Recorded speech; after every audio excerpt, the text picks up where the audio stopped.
thank you all. It's actually my first time here at Rise, so I'm really happy to be here. Can I ask, I don't know if this is an awkward question, are you all Catholics? Yeah, kind of. Okay, would you mind if we say a little prayer before we start? Okay, so very quick. Thank you, Jesus, for being here with us, and I ask you to send your Holy Spirit so that whatever you desire to speak, to tell each one of these students, that we may speak about. And we offer this hour for you, for your greater honor and glory. Amen. Okay, so my name is Joelma. If you are wondering where is this accent from, so I'm from Brazil, and I have been living here for about 22 years, I think, and but still have a big accent, so you will hear more of that. So I am a consecrated member of the Focolare movement. I'll tell you a little bit about it because you'll be wondering what is Focolare. It doesn't have anything to do with folkloric music. I think many of you are music students. So now, Focolare is, so it started in Italy, so it's an Italian word that Focolare means hearth, like the fireplace. And it started during the World War II, during the war when everything was falling apart. So there was this group of young women, one of them is Chiara Lubick, and she, with her friends, they started asking themselves, like, everything is falling apart, all our dreams, like one of them had, her boyfriend went to fight in the war and didn't come back. The other one had like a dream to build this beautiful house. The other one wanted to go to university. She got already accepted, but she couldn't go because of the war. Everything was falling apart. So she wondered, like, what is something in our lives, like a dream, like an ideal for us to live for, that the bombs cannot destroy. So soon enough, she understood it's God. Like, God is something that no bombs can destroy. So let's live for God. So how can we do this? So they started opening the Bible, the Gospel specifically, and trying to find out, like, what is in here that we can, like, if we were to die tomorrow, what is in here that we can learn and we can, try to live by.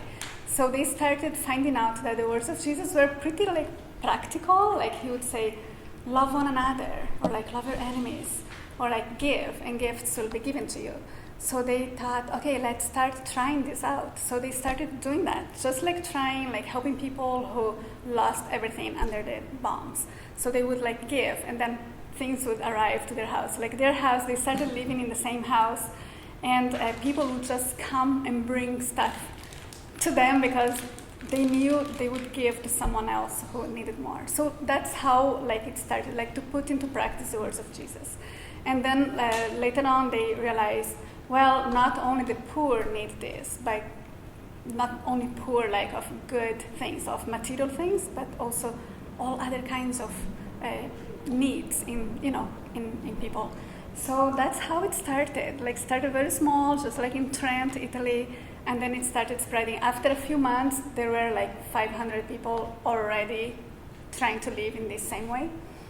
And it went all over the world, and at the beginning it was only among Catholic people, and then little by little other people wanted to join, so they're all, like, this group is made up of different denominations and then different religions, and people who don't believe in Jesus, or in people who don't have any religion, but they have good values, and so they're all part of this huge group that is all over the world. And that's where I met them in Brazil, and then I came here. So that's like in short what the Focolare is. But today I want to talk specifically about the art of loving. So I think many of you here, who is like an art major, like music or, okay, 1, 2, 3, 4, 5, 6, yeah, okay.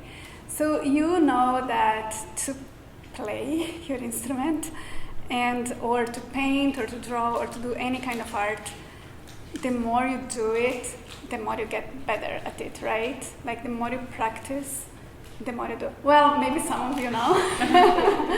Maybe you're a natural, I don't know. But for this specific art, the art of loving, like the more you practice, the more it just becomes spontaneous, and you can just, it's like driving a car. When you start learning how to drive, you have to think when you, I don't know if you all remember the first time you drove, like you had to remember, oh, I have to fix the mirror, I have to do this, I have to put the seat belt, I have to do all kinds of, but then when you already learn, it's automatic now. You enter and you just drive, like you don't need to think. So loving is the same, like you just start this adventure and then at a certain point you'll just be loving. So for today, I was thinking the other day, I thought, let me just put down a few notes that I could share with you. And what came to my mind is that what Jesus said, that I am the way, the truth, and the life. So I thought, what is the way of Jesus? Like, what is the way of Jesus? And I thought, the way of Jesus is the way of love. Like, Jesus gave us so many examples of loving. Like, he cured the sick, right? He did many miracles.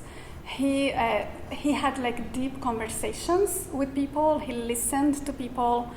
He had mercy, like he forgave people. He also sent away like bad spirits, right? Like in many episodes in the Bible, it says like Jesus sent away demons. He also fed the people, the hungry. So his way of living was the way of loving. He loved everyone, and he always put the others first. First, of course, he had also his relationship with his Father, right, with God, and the relationship with people was always a relationship of loving. So he is like our example. I think this is like Christian life. Like all of us are called to this way of loving. But how can we love like Jesus? So Jesus, the biggest example was that he gave his life, right? So he loved to the point of giving his life. So he gave everything. And the only commandment that he gave was to love one another. He didn't tell you, go to church every day, like for 2 hours. Or he didn't say, fast 5 hours a day. Or I don't know, so many other examples, right? That he could have left as a commandment, but no, he left this one commandment, this small word, love, like to love one another. So how did he love? So one thing that Kjell Ludwig says, we need to enlarge our hearts to the measure of the heart of Jesus.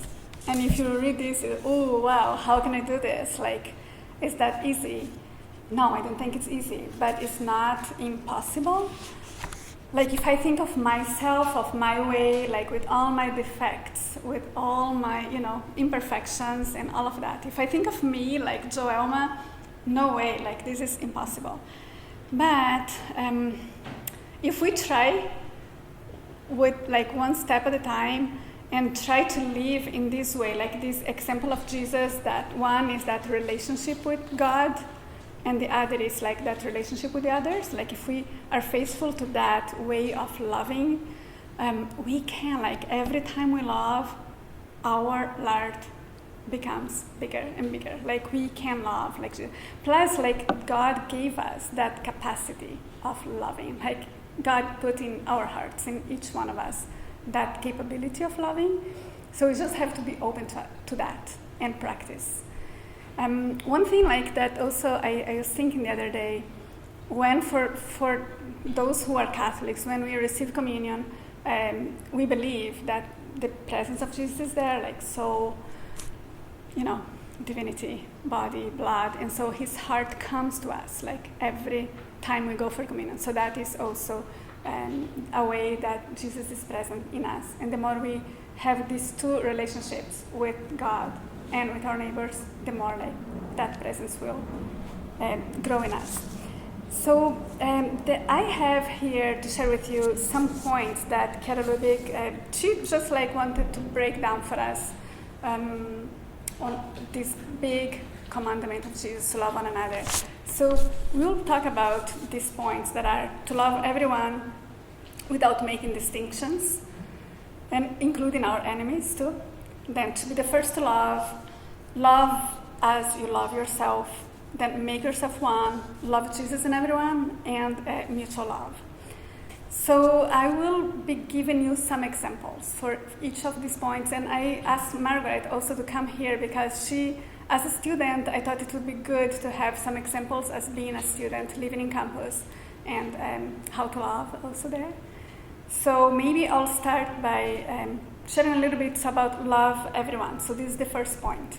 So like without making distinctions, because it's more natural, and I think you all agree with me that it's much easier to love those who you like, those who love you back, or those who are nicer to you, or it's much easier to love people who maybe like think the way you think, more or less. Like it's hard to like love people who have different opinions, now like political opinions or all kinds of, or people from different backgrounds. So it's harder to love those. So here, these points of the art of loving is really based on not in the human level only, because the human level is just, natural love. You love those who love you. But it's like a supernatural love. It's a love like that comes from God. And so that is the love that we want to practice. So maybe I can share, like for me, when I started this art of loving, I started to live in this way. I was 18, and I was very, the way I was when I was a teenager, I was a rebel girl. Like I really liked parties a lot. And so I remember that many times I argued with my dad a lot because I wanted to go to places they didn't want me to go, my mom and dad. And so my dad would say something and I would just fight back. After I learned this way, I was like, oh my gosh, if I have to see Jesus in my dad, how am I going to survive now? So I started like little by little, like, okay, I need to at least listen to him and try to see his point of view, like his perspective. I need to at least make the effort to listen to him and not fight back right away. So I started, and it was just like a miracle how I was able to, and then it became easier and easier. Or with my mom, helping at home, just make my bed, cleaning, washing the dishes, simple things, like small actions. But those small actions made life so much easier and so much more beautiful. So like little things. Margaret, do you want already to come up so you can, I don't know how we are going to share the microphone. Let's do this. We switch. Okay, I'll just hold it. Okay. Yeah, so as Joelma said, I am Margaret Hirsi, and I'm a student at the University of St. Thomas. And the way I met Joelma was through what used to be called the Signal Group. It's no longer called that. But it's a vocational discernment group with the vocations office. Now it's called Group Between. So, but through that, I was able to go on a retreat where the art of loving was the central focus of it. And in learning about the art of loving, I was able to actually put it into practice in the household that I'm a part of on campus. So at the University of St. Thomas, we have these things called households that are living faith-based communities of men or women, so mine is a female household, that are growing our faith together, living together, and organizing different things just for sharing the truth of our faith. So. So basically what I learned, the big thing I think from the art of loving has been intentionality in loving, right? So a lot of times when we love, we think, oh yeah, just be kind to everyone, or just say good morning to your roommate or something like that. But for me, I noticed that because of the art of loving, I'm so much more intentional in my relationships and intentional in the way that I relate to my friends. And so specifically when it comes to loving everyone, I can tell this little story of the fact that now living on campus for 4 years, so I'm a senior, I had to room with a couple different people over here. So my freshman year, I was by myself. sophomore year, I moved with someone, now differently than my junior year, and now my senior year, I'm moving with different people. So it's like every year I would change roommates, and every year I would notice that I was getting like glued to the person that I was rooming with. Like, you know, they would become like my BFFs, and Joelma knows because I would always be like, oh, this person's doing this. But the whole point of like something that Kiara Lubick says in her book is that don't let there be any leftover love in your heart when you are like spending time with a specific person, and then it becomes time to like move on to the next person.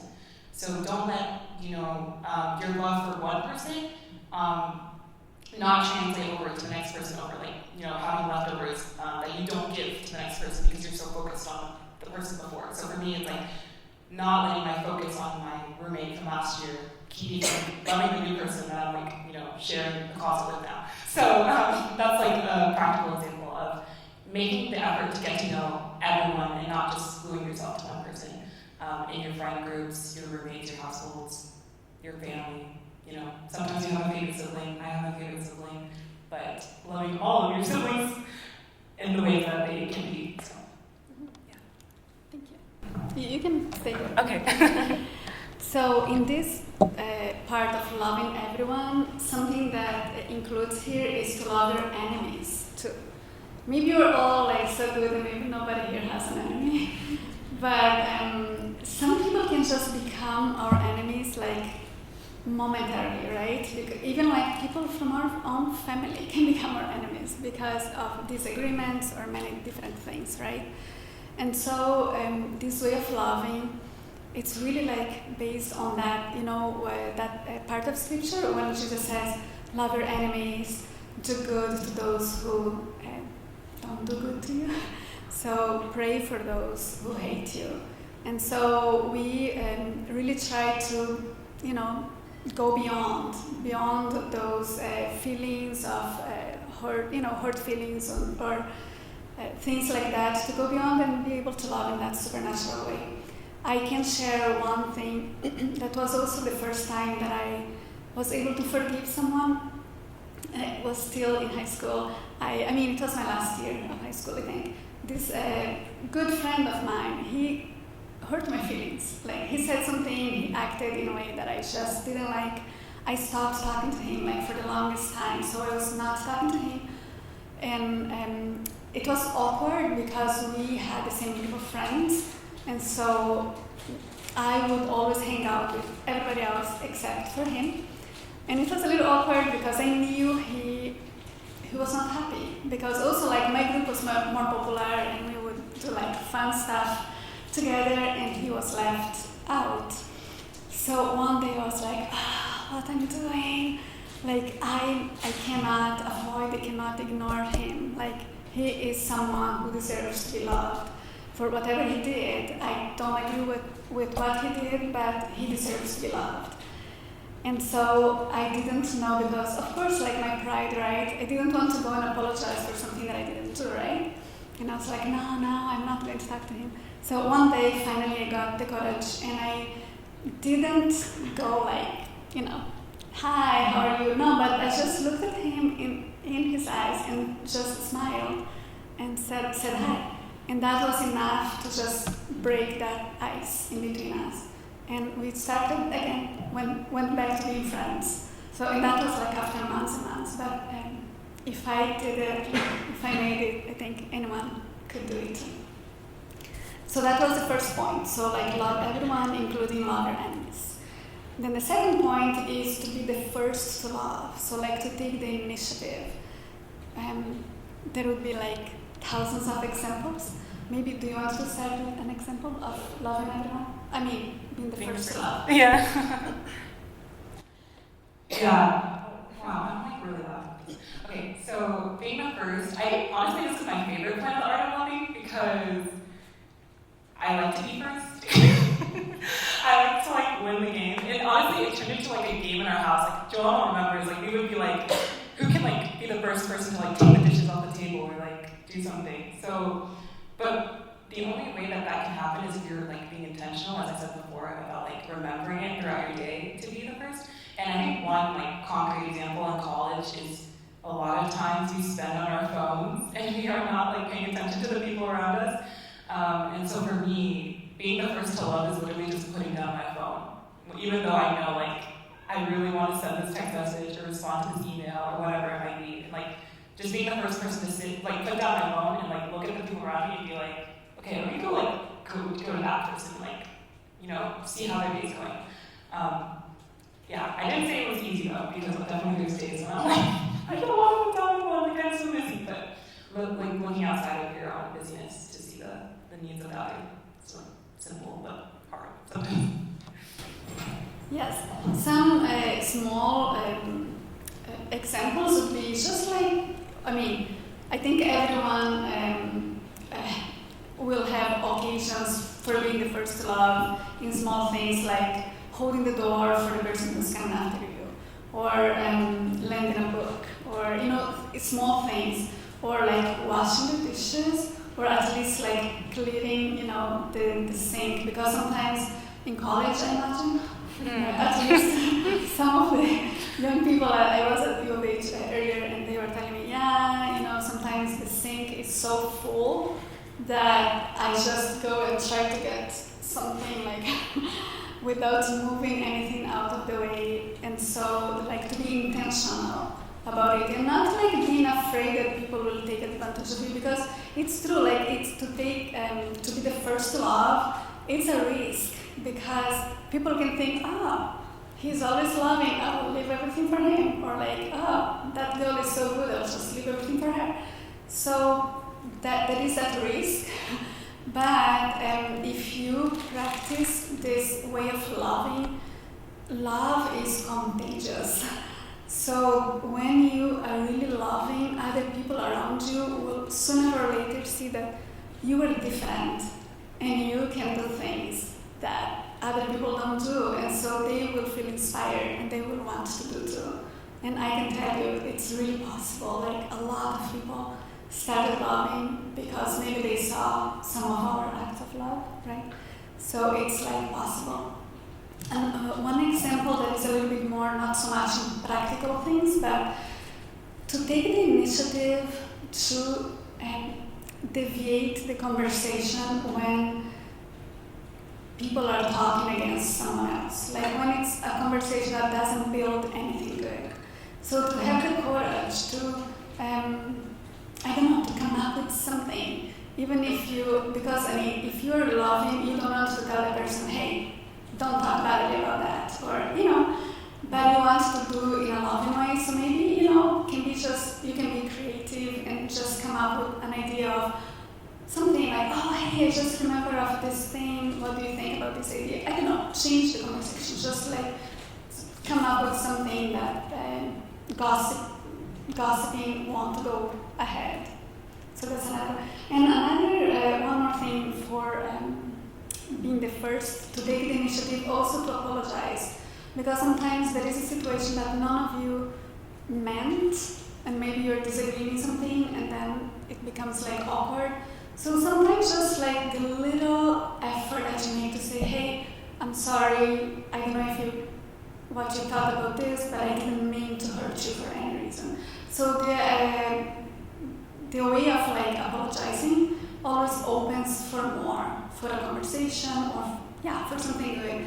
Maybe I can share one more thing. At work, I work with Father Richard, I don't know if any of you know him. So one day, like, we work very well together. Like, it's very easy to love Father Richard because he's so good. But sometimes we disagree, right? So we disagreed in something, a program that we were working together.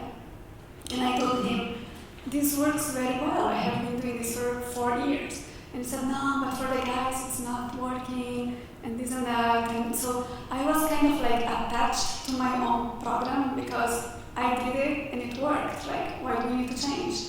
So that was like my attachment, you know, to my baby. I wanted to keep in that way, and he was suggesting other things.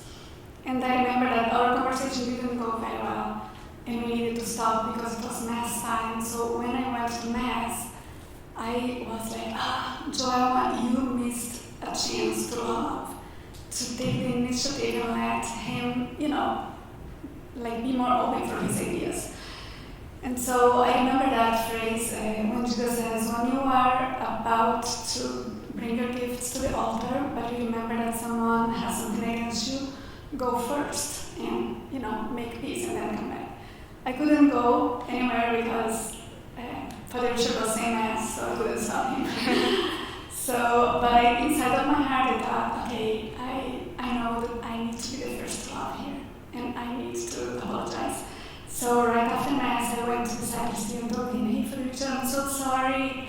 I was attached to my ideas, and he said, no, I want to apologize because me too. So it was so beautiful because I felt like right away, like we both of us wanted to love. And so it was beautiful, and we came up with a new product that is like beautiful.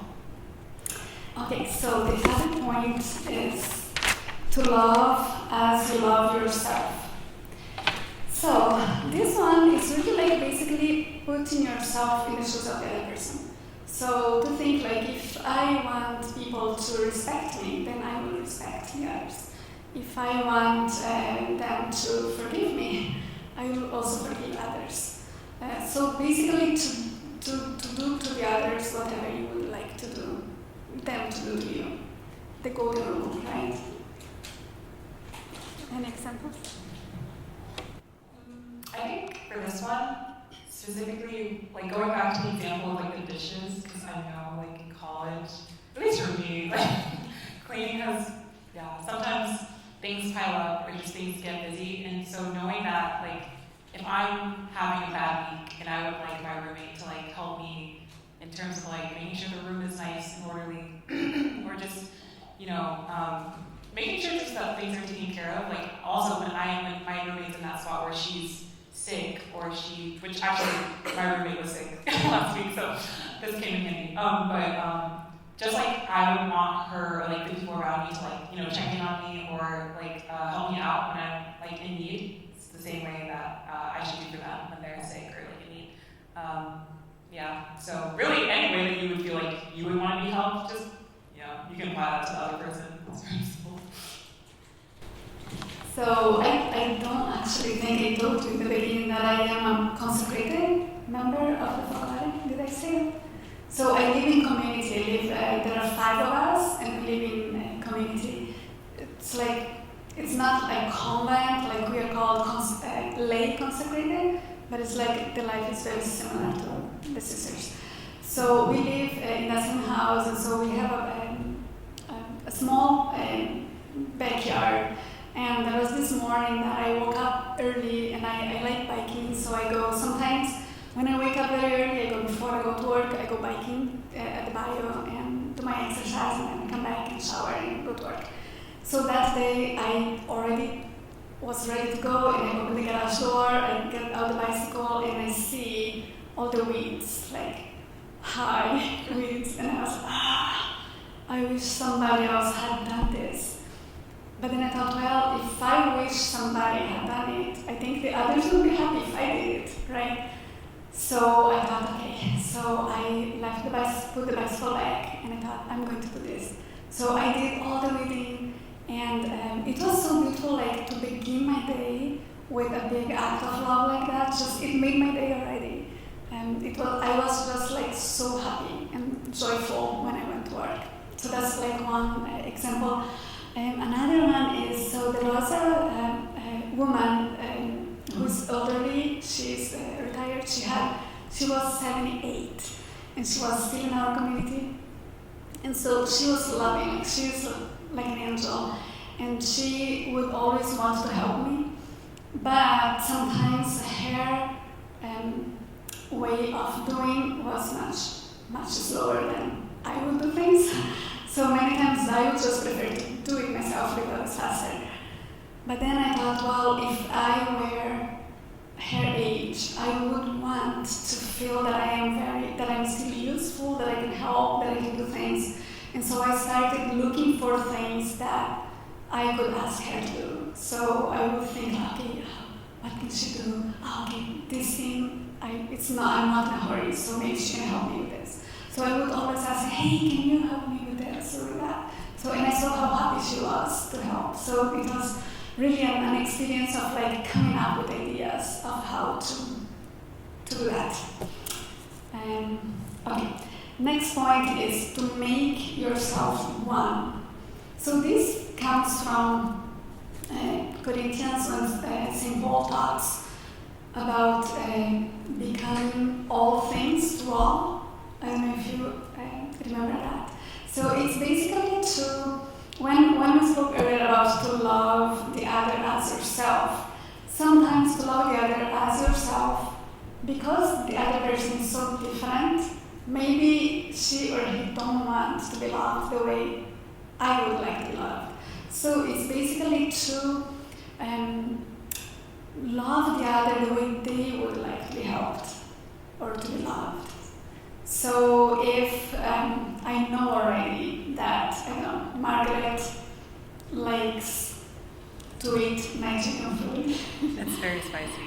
It's very spicy, so I can't eat that food. But I would, to make myself one with her, maybe I would one day just try to make some Nigerian food. I don't know, this is just an example that came to my mind now. But do you have any examples in college? Yeah. I actually have an example from the retreat that I went on with Joelma. It's the Joanne example. Oh, yeah. Yeah, so during the retreat, something that we would do is we'd go biking in the mornings, like to see the sunrise, and I was all about it. Like I was like, I don't bike much, so I'm going to bike on this trip.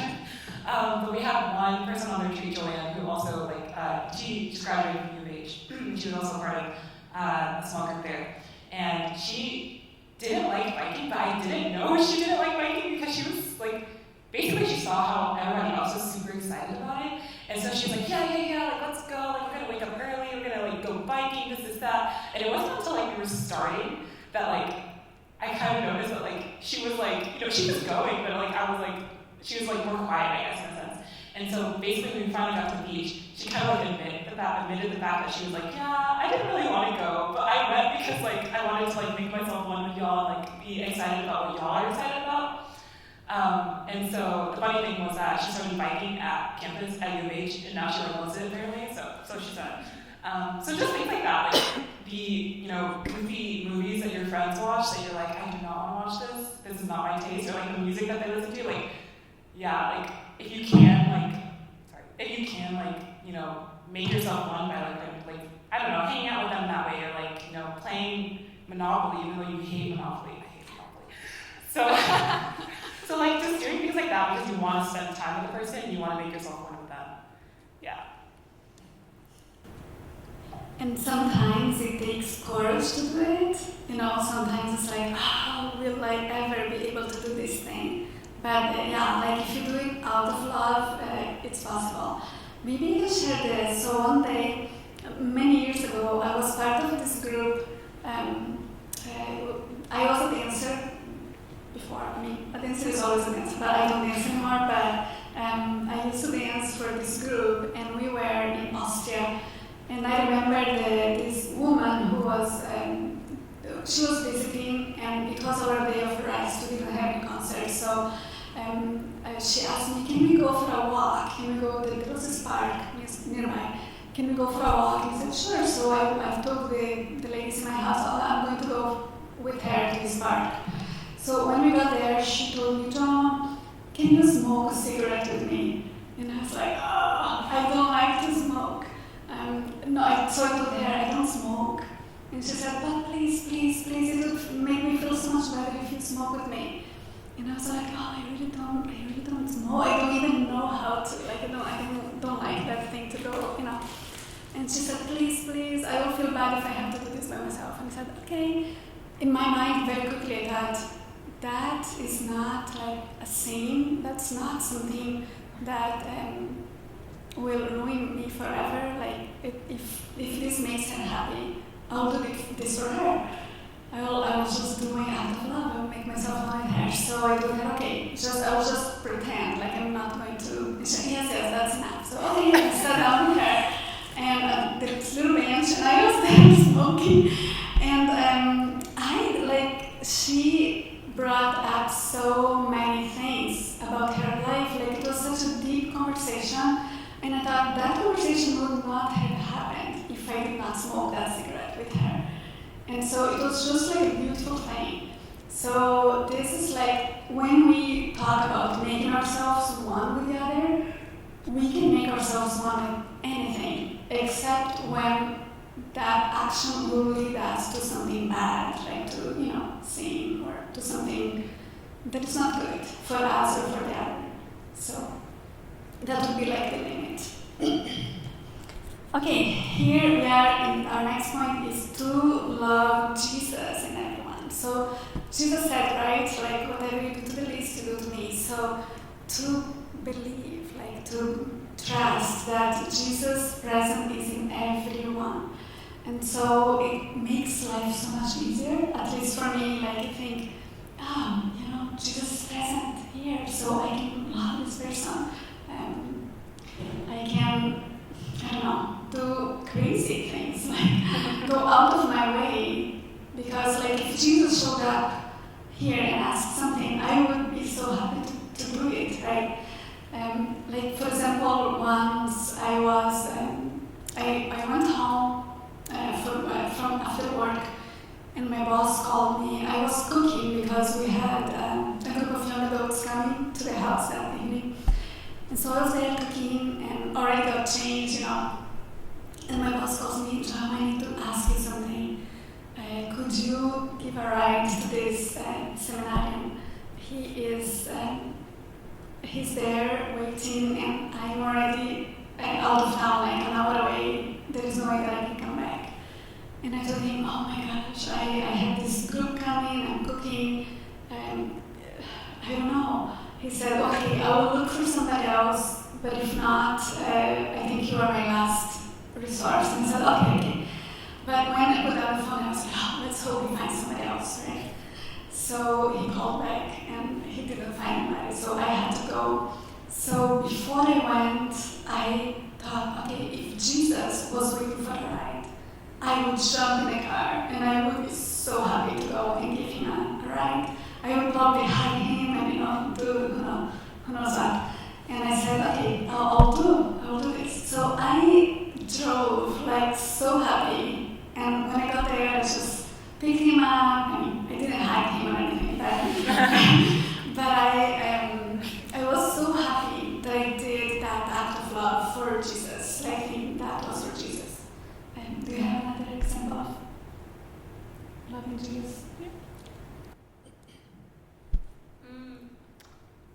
I think one thing that is pretty common for me, like specifically, has been like a lot of time that I think it's easy in prayer or at Mass for me to be like, oh, this is so nice, like the quiet, the silence, and like it's just me and Jesus time.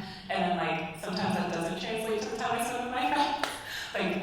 Because, whether it's just I'm tired or I feel like I don't have as much energy. And so kind of like what Joelma, you were saying about like, I've also been in a similar situation where like people have asked me for rides or people have asked me to go out of my way to do things. And it would be easy for me to be like, no, like I have other things going on. But yeah, like I say if it were Jesus, but really it is Jesus that I'm helping whenever I do these things. So making sure that I'm putting the same energy and like effort and not like letting my tiredness get in the way of serving others.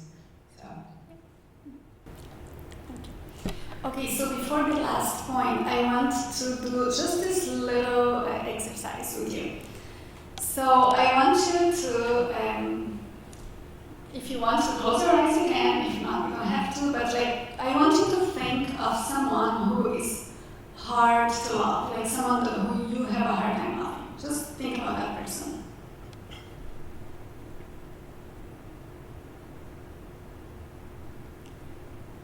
Think of how this relationship hurt you, and how this relationship can hurt also the other person.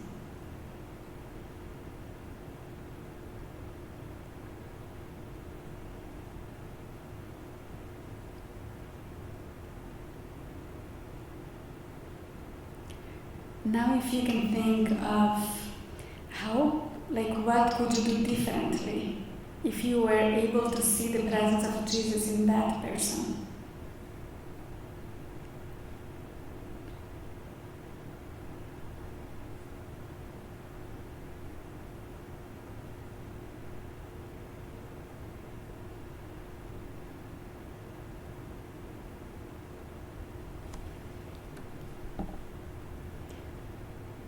Okay, so you don't need to say anything now, but you can just keep that in mind. Maybe if someone came to mind that you should probably pray for that person, or ask God also to help you on how to be able to love that person more than you're loving now. And also like to keep in mind that some people, I think like it's hard to see the presence of Jesus in some people because maybe they are criminals or maybe they are people who really hurt you a lot. And so like don't worry about thinking like, oh my gosh, now I have to do this. No, but it's just like good to think of ways that you can love better. And if for some people it's better that you keep distance, it's completely fine because you also need to keep boundaries with some people. So it's good to be like welcoming, loving, but also keep your boundaries. That's also important. So the last point is mutual love. So like to have the risen Lord in our midst. That is when we already practice this way of loving and somebody else also practice. So it's that reciprocal love, like to try to keep always that relationship. This is also a really good one. So I mentioned that we had a small group on our campus that was like, basically Joelma would come to our campus and talk about these points of the art of loving. And I've noticed, that was last semester, spring semester, and so I've just noticed now, starting out the fall and over the summer, how the young, it was just women, which, sorry guys, we didn't think about, but we can do it again, guys can think with me. But the women that went to the group, how now, seeing them, I noticed how, they have a mentality shift. Their whole mentality has changed. They'll come to me and we'll be having a conversation, and then randomly, just out of nowhere, they'll be like, and yeah, my act of love today was to do this.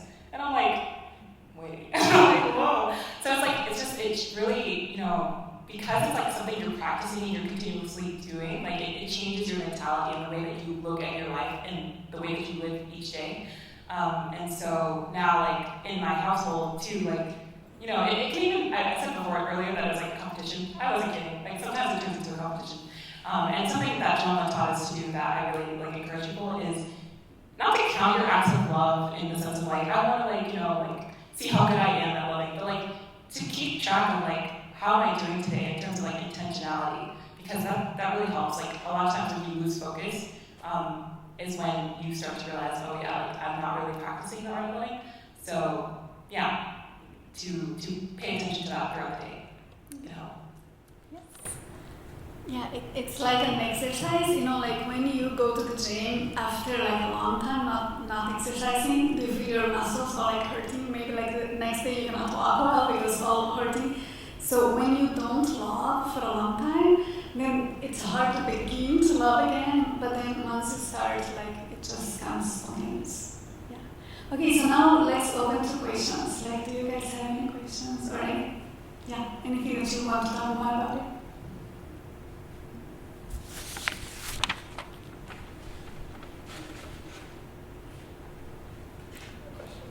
Yes. You mentioned having boundaries or Margaret, you also said don't let your tiredness get in the way of things, which I understand, but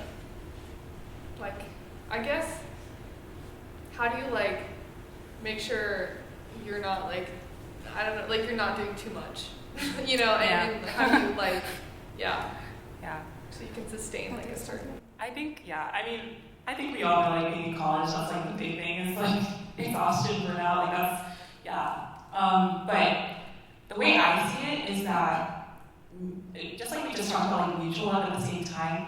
So sometimes loving is not doing everything. Sometimes loving is actually allowing yourself to be taken care of in a sense, and allowing your support system to be there for you. So like for me, especially, sometimes when I love is when I like let my friends like, see like, I'm not going into like, house and stuff, but see me when I'm tired and like, take care of me, like charge my phone when I like fall asleep on the couch, and like just doing things like that. So it's not like always about doing something, like actively doing something. It's also about allowing other people to, to see the times when you're tired, to see the times when you really can't give anything. And of course, like, as well, like having the balance of like loving yourself too. Like the art of loving also applies to taking care of yourself in a way that is ordered and good. So yeah, I definitely don't think it's like a servile kind of thing, like where you have to constantly be doing something, but it's really a mentality shift. Yeah, I think it's important to know how to say no Yeah. to things and to people, because it's good to love, but love is also truth. And so like to love in the truth is good. So if you know that you will have an exam tomorrow, so tonight if some of your friends ask you to do something, you'll have to think about it to see if, okay, is this the right thing to do? Or so maybe you'll have to have the courage to say, no, today I really can't do this. Or this is one example that, yeah, to say no in the moments that you have to say no. Also, when I spoke about to love the other as yourself, so like first you have to love yourself, right? To know how to love the others too, because if you are like miserable, like if you're always tired, if you're always, and also like if you always judge yourself for things, or you don't like some of the things that you have, like, oh, I don't like being like this, or I don't like some of my ways of doing things. No, like to accept yourself, to be really reconciled with your, how you were created, and so love yourself so that you're able to also love the others. Does that? That's helpful. Yeah. All right. So my question is, what would you say are the different categories of love, and how would you rank them in terms of intensity? So just in some context, for example, like, there's, let's say, there's parental love, there's romantic love, there's self-love, there's godly love. Like, which would you say is like the least intense, which is probably the one that we express to most people, which is the most intense, the one we should only express to loved ones? Good question. Do you want to say something? That was a good question. Yeah, this is more like the agape, right? Yeah. But I think, like what we said earlier, like there is the natural love, and so many of the things that you said are part of the natural love. Natural love? Yeah, but naturally we all, we are not more like, we naturally love those who love us, or we naturally love our friends. We naturally love, if it's like romantic love, like you love that person who you love romantically, right? So that is like a more like natural. This way of love that we're talking about is really supernatural. So it's more like divine love. So like we go out of ourselves to love the other the way Jesus loved. So for Jesus,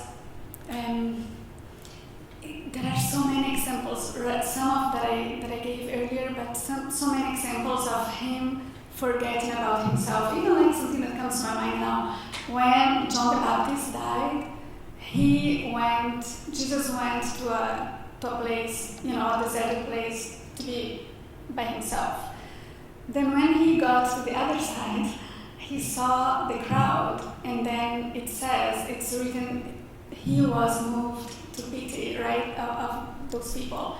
And so he went out of himself. So that is like something that was, it's like that divine love. Like he forgot, he let go about his feelings, because he was probably suffering, right, after, hearing that John died. So he went beyond that pain, and he was able to love, and the multiplication of loves. So a miracle happened after that. So I think in our lives, like many little miracles can also happen when we let go of our own thinking about ourselves and go beyond. I don't know, does that help? Okay, well, so natural love is just love that, well, when we love someone that loves us, and supernatural love is just loving anyone, even if they don't love us. So, in terms of like intensity, and intensity just means, for example, just how much you're willing to do for that person. Should the natural love be more intense than the supernatural, or vice versa? Should they be the same? What do you think?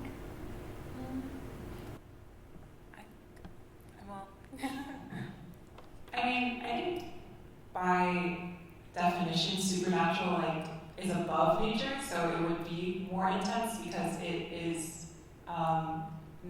you're not loving those who are giving anything to you. You're giving to those. You're being the first to love them, even if you haven't received anything from them. So really, it would be above natural love.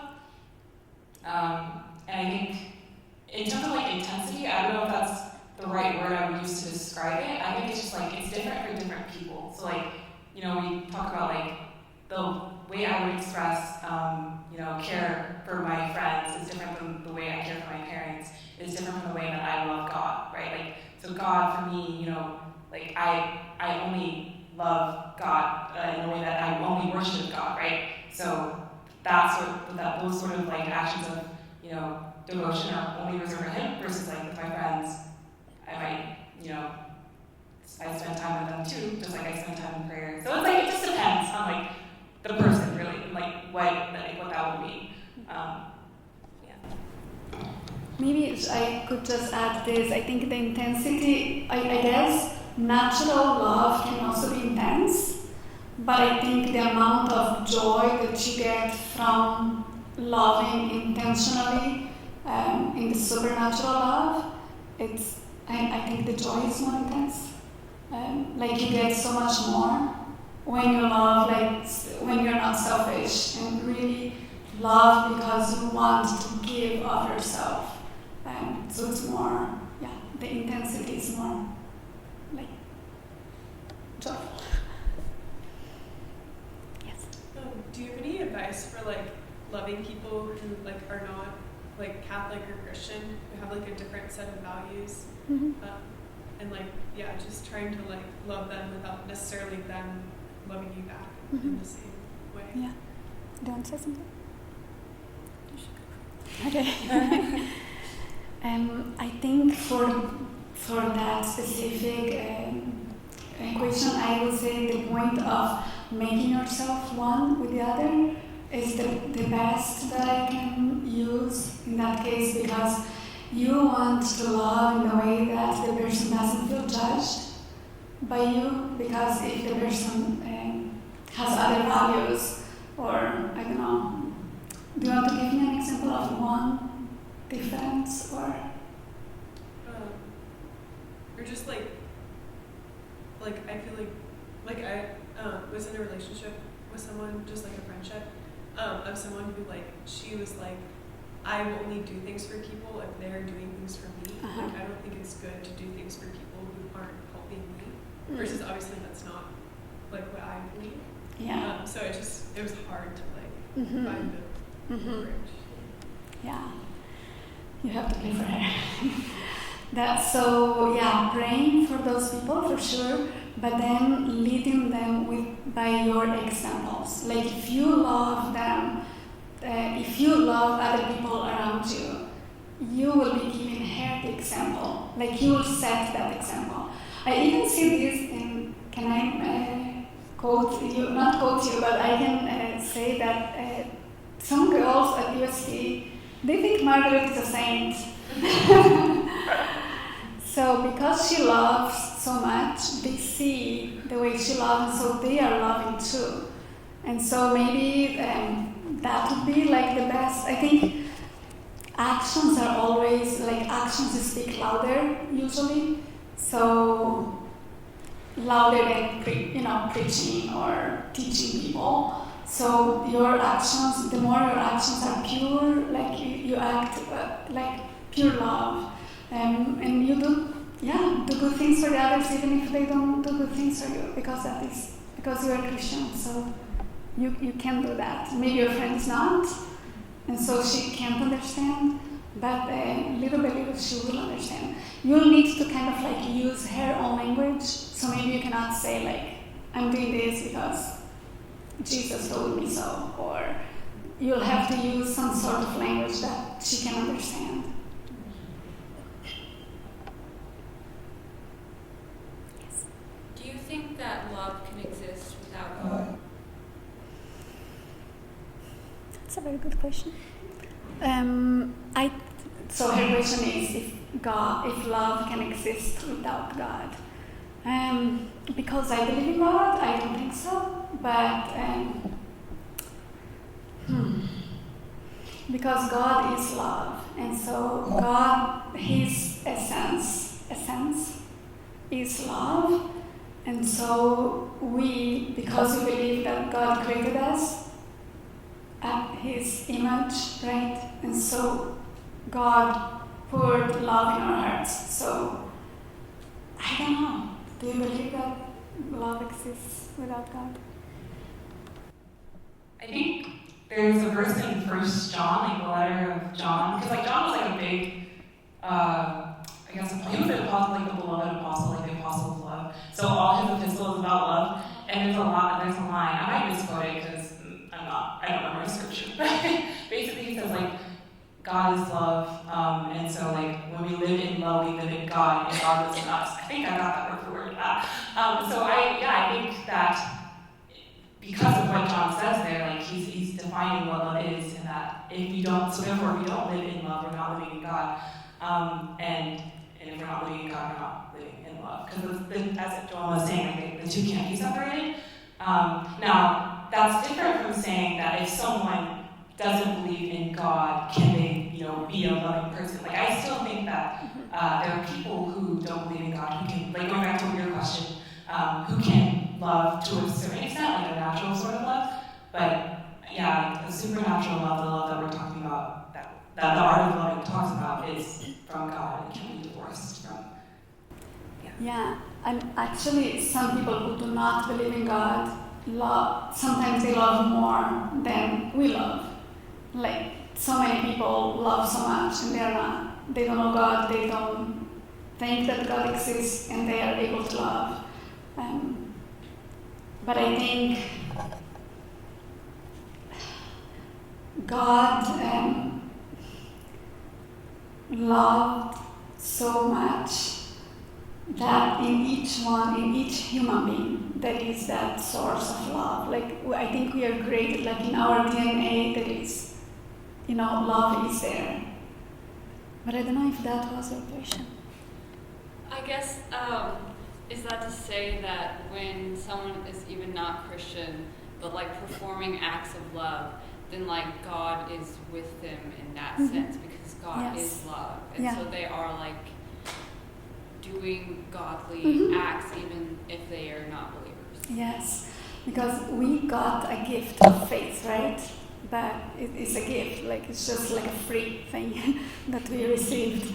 But even if they don't believe, yes, they can love.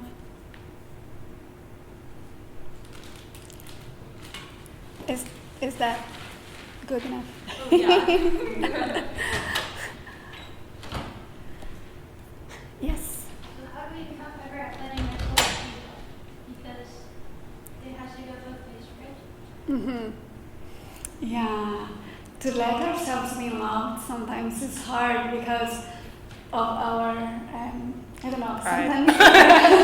It's because of our pride, at least for me. Yeah. Sometimes we can be just like stubborn now, and we are like, nah, we want to do everything on our own. We believe that we can handle things, and so we really have to be humble and let others love us. I think it's a practice too. It's like what I said of like going to the gym and practicing. So like you have to practice your spiritual muscles to practice loving, but also letting others love yourself.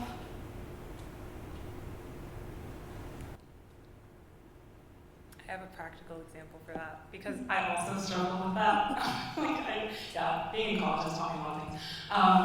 So for me, like as Joel was saying, like a lot of times wanting to do everything. So a practical example of like how to let yourself be loved is like actually accepting help when people offer it. I don't know if anybody else in this room like relates to that. Like people ask you like, is there anything I can do for you? And you're just like, no, I'm good, I got it. And really, like you could take the time and think, okay, hold on, let me think.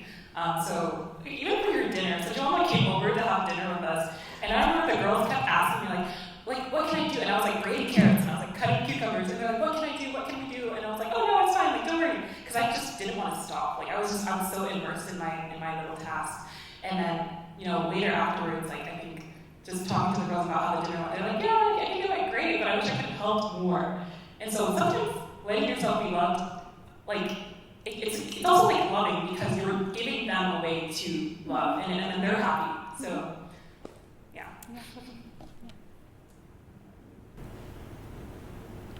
Anything else? Or if you have any comments, even if it's not a question, or if you don't agree with any of the things that we said, we can talk about it. Yes. Like, how do you know if you're setting a boundary, like if it's a good thing, or if it's like you're kind of doing it because you don't like this person? Snaps. Good question. Good question. You have to listen to the Holy Spirit. Yeah, that's a good question. I think if the other person is hurting you somehow, like if the other person is not a good influence on you, and even though you tried maybe like before setting those boundaries to make sure you did all your part, like to love, to be open, to forgive, also to go through all the process, of forgiveness and all of that. And if you loved, and if the other person is really not a good influence, then that is like for sure boundaries are needed there. But then if it's just because the person is annoying, so maybe you can still try a little bit more, like try to love a little bit more. I haven't. It's so funny, like the art of loving like really opens your mind. Like a bunch of things. So it's a funny example. So basically, I don't think I told you this, Joel, so you're gonna be shocked. But over the summer, I had a friend who's a guy, and I visited him over the summer, and basically he ended up asking me out, and I was not expecting that, and so so basically it just became a whole thing where like I had to now set a boundary because I didn't want to pursue like a romantic relationship with this person, but I still wanted to be their friend. So like it became hard because like they would want to like go to the movies and do different things, and I was like, well, okay, but like with friends, like not by ourselves, because I didn't want to date this person, and so it was hard. Like I really I prayed. I had to talk to people to kind of find like where do I set the line with this person, because I don't want them to think that I'm avoiding them because I don't like them. I still love this person a lot, but I also know that like I have to be clear, and so I think the thing that helped me was just talking to people. Like to be honest, like I talked to my friends, I told them what's going on, and they really helped me to like be able to set the boundary in a way that I was comfortable. Because also like it's okay to, it's not even okay, it's necessary to take into consideration your comfort, because to push yourself out of your comfort zone is a good thing, but it isn't something that is always demanded, is always necessary, because our comfort zones are there for a reason. Sometimes we can push ourselves a little bit, but in certain situations it's a good thing. It's telling you, okay, stay here, don't go far. So talk to people, that's what I would say. Ask your advice. Did you know that? No. Yeah, that was funny. Any other comments or questions? Okay. So, okay, one more. Something with the question, but essentially it's kind of like, what do you think is a better way of acting? To be fully transparent, to obviously in a good mood most of the time, but not hide your true emotions from others, and when you're mad or when you're sad or whenever you're going through things,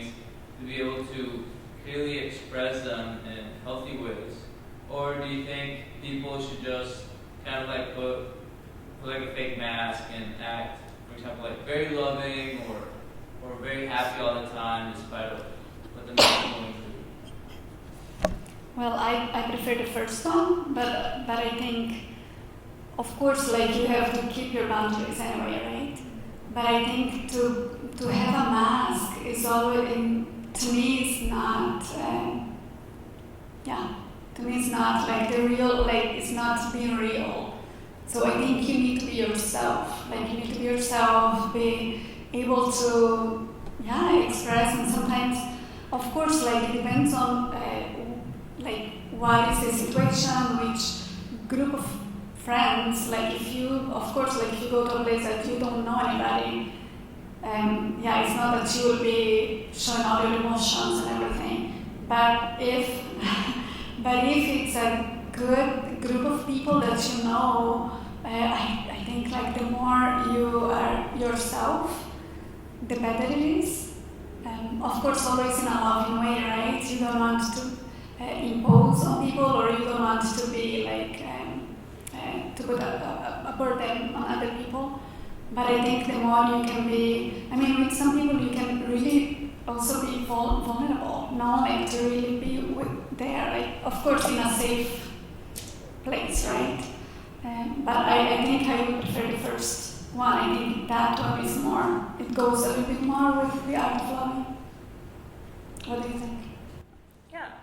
I think being honest is always the best, to be honest, because like eventually if you're always putting on a mask, it'll whether you like it or not, like I think in my experience, anytime I was trying to pretend cover it up, like it ends up like falling apart in the end. So just be honest with everyone and anyone. But that's not to say if I'm like really tired, or if I'm like really like not feeling good, but I still show up to class and I'm like engaging. I'm not like, in that sense, I'm not putting on a mask. I'm just trying to put my best foot forward. So there's a difference. Like there's a difference between pretending and just trying your best. Like always try your best, but you don't have to like fake it. Fake it till you make it. And I don't. Yeah, I think it's at least like my office. Sometimes we. Well, actually, in my office, we try to do this. Like, as soon as I started working there, Felicia told me, "Can you please talk to us about the art of loving?" There is this little cube that's like a dice. Instead of numbers on it, it has each point of the art of loving. It was made for children at first, but then later, like everybody started using it, and adults use it. So Felicia told me, "Can you bring a cube of love to the office?" So I brought one, and we roll it every week. We roll it and get one of the points to put into practice. And sometimes one of us gets to work and is like sad, and you can see clearly that the person is not doing well. So everyone is loving, everyone is trying to love that person. So it's good, and then the person all of a sudden starts, like being okay too. And so I think it's good, like to be yourself and be honest.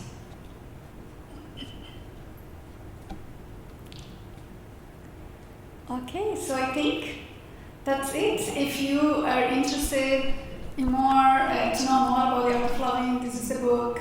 Here it's like just a collection of like different, pieces that they took from Kiara Lubick's talks and conversations.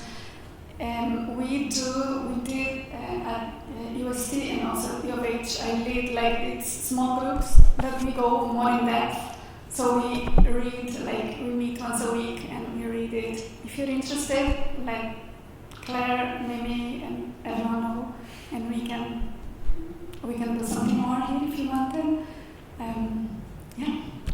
Or if you need to know more, and if you want to get my contact, ask Claire, and she will give you. Thank you.